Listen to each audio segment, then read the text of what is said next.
Praise lord. దేవుని పరిశుద్ధమైన నామమునకు మహిమ కలుగునుగాక. దేవుని పేరట మీ అందరికీ హృదయపూర్వక వందనాలు. మరి ఉదయకాలము దేవుని వాక్యాన్ని మనం విందాం. ఆది కాండము 24వ అధ్యాయము 60వ వచనము. వారు రిబకాతో, మా సహోదరి, నీవు వేల వేలకు తల్లి వగుదువు గాక. ప్రేమైన వాళ్ళరా, మరి రిబకాకి దేవుడిచ్చిన గొప్ప వాగ్దానం, దేవుడిచ్చిన గొప్ప ఆశీర్వాదం అండి తల్లి అగుట. ఈ సృష్టిలో ప్రతి స్త్రీ కూడా తల్లి స్థానము ఎంతో గొప్పది, ఉన్నతమైనదండి. తల్లి స్థానము మించిన స్థానము ఎవరికీ లేదు. చూడండి, కుమార్తెగా ఉంటుంది, భార్యగా ఉంటుంది, కోడలుగా, ఆడపడుచుగా ఉంటుంది. అటువలే వీటన్నిటికంటే గొప్ప స్థానము తల్లి స్థానం. తల్లి ప్రేమ, తల్లి ఆదరణ, తల్లి ఆప్యాయత, తల్లి ఉపదేశము, ఇవన్నీ కూడా ఎంతో ఎంతో మిక్కిలి విలువైనవండి. తల్లి ప్రేమ ఎంతో గొప్పది, తల్లి ఉపదేశము కూడా ఎంతో ఉన్నతమైనదండి.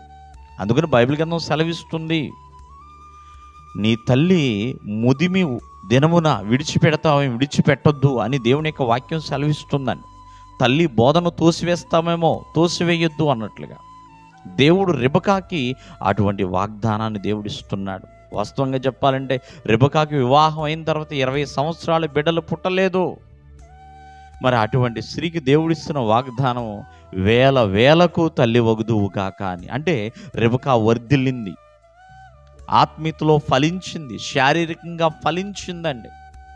మరి ఎంతోమంది ఎదుట ఒక మాదిరికరమైన తల్లిగా ఉన్నదండి. అంటే వర్ధిల్లిందండి. వర్ధిల్లిన తల్లిగా మనము రిబకాని ఇక్కడ చూస్తున్నాం. ఒక తల్లిగా చేయుట దేవుడిచ్చిన గొప్ప భాగ్యం. ఎందుకంటే గర్భఫలము యెహోవా ఇచ్చు బహుమానం అన్నాడు. తల్లి స్థానము సామాన్యమైనది కాదండి, ఎంతో ప్రత్యేకమైనది. అందుకని సంఘమును కూడా దేవుడు తల్లి సంఘము అంటూ ఉంటాడు, తల్లితో పోలుస్తున్నాడండి. ఒకని తల్లి వానిని ఆదరించినట్లుగా నేను మిమ్మల్ని ఆదరిస్తున్నానని. అంటే తల్లి ఆదరించేది, తల్లి ప్రేమించేది, తల్లి ఎంతగానో ప్రతి ఒక్కరిని కూడా బలపరుస్తుందండి.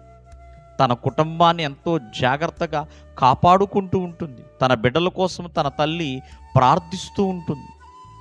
కావున తల్లి యొక్క పాత్ర ఎంతో ఎంతో విలువైనది. తల్లి అంటే విలువైనది అని అర్థమండి. తల్లి అంటే వర్ధిల్లేది, ఫలించేది, తన బిడ్డల పట్ల ఎంతో ప్రేమ కలిగినది. అటువంటి తల్లిని బిడ్డలు ఎప్పుడు కూడా నిర్లక్ష్యము చేయకూడదు. దేవుడు మిమ్మల్ని ఆశీర్వదించును గాక. ఆమేన్.